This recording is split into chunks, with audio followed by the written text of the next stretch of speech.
প্রিয় দর্শক, গতকালকের ঘটনা, আমাদের জুলাই যোদ্ধা ওসমান হাদি ভাই হামলার শিকার হয়ে এখনো পর্যন্ত হাসপাতালে মৃত্যুর সাথে পাঞ্জা লড়ছেন।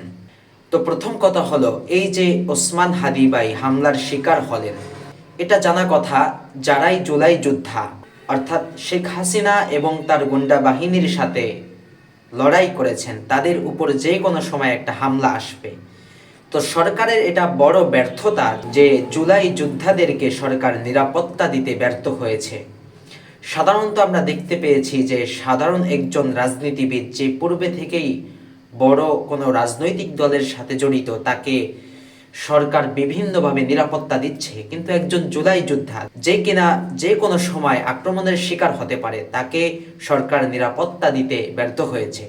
দ্বিতীয় কথা হলো, সরকারের উচিত হলো যারা আমাদের ছাত্র ভাইদের উপর নির্বিচারে আক্রমণ চালিয়েছে এবং শেখ হাসিনার গুন্ডা বাহিনী এদেশের সাধারণ জনগণদের উপর যেভাবে অত্যাচার চালিয়েছে, তাদেরকে যে কোনো জায়গা থেকে খুঁজে বের করে গ্রেফতার করা এটা সরকারের দায়িত্ব ছিল।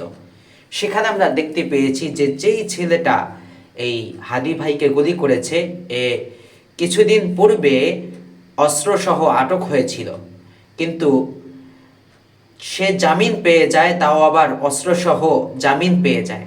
তো জামিনের পিছনে কে ছিল, তাকে কে জামিন দিল, এটা খুঁজতে গিয়ে চাঞ্চল্যকর তথ্য বের হয়েছে যে বিএনপির একজন ব্যারিস্টার তাকে মুক্তি দিয়েছে। আল্লাহ তাআলাই ভালো জানে কি জন্য মুক্তি দিয়েছে। অবশ্য মোটা অঙ্কের কথা তো এখানে থাকেই, তাছাড়া ফ্রিতে মুক্তি দিয়ে দিবে এটা তো হয় না। আজকে বিনা নোটিশে যাকে মুক্তি দিয়ে দেওয়া হয়েছিল, সেই সন্ত্রাসী ওসমান হাদি ভাইয়ের উপর গুলিবর্ষণ করেছে। এক্ষেত্রে বিএনপির এই আইনজীবী কিছুতেই দায় মুক্তি নিতে পারেন না। বড় আশ্চর্যের বিষয় হলো, হাসিনার আমলে যে সমস্ত ওলামা ইকরামদেরকে মিথ্যা মামলা দিয়ে জেলে ঢুকানো হয়েছিল, এখনো পর্যন্ত তারা জেল থেকে মুক্তি পাননি। কিন্তু এই 24-এর আন্দোলনের পর যারা এরকম হত্যাকাণ্ডের সাথে জড়িত, তাদেরকে গ্রেফতার করা হয়েছে, কিছুদিন পর তাদেরকে মুক্তি দিয়ে দেওয়া হয়েছে। কিন্তু ওলামা ইকরাম মিথ্যা মামলায় জেলে গিয়েও এখনো পর্যন্ত মুক্তি পাননি। এরকম অনেক ওলামা ইকরাম এখনো পর্যন্ত জেলে আছে।